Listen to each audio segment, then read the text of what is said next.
বল্টুকে একদিন একটা মেয়ে ফোন দিয়ে বলল, হ্যালো, আপনি কি বল্টুর সাহেব বলছেন? বল্টু বলল, হ্যাঁ বলছি। তখন মেয়েটি বলল, আপনার সঙ্গে যত তাড়াতাড়ি সম্ভব আমি দেখা করতে চাই, কিছু কথা বলার আছে আপনার সাথে। তখন বল্টু বলল, ওহ তাই নাকি, তো কি ব্যাপারে জানতে পারি?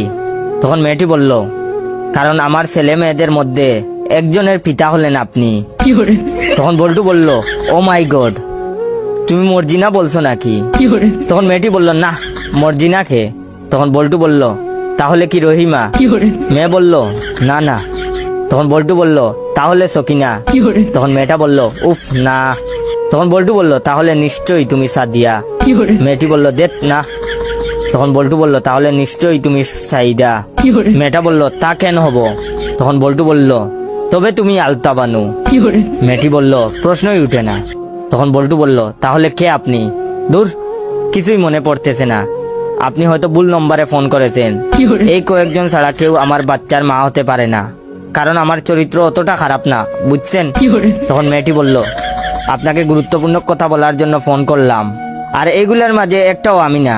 আর আপনি কিনা আপনার চরিত্র নিয়ে টানাটানি করতেছেন, কিন্তু কেন? তখন বল্টু বলল, তাহলে কে তুমি?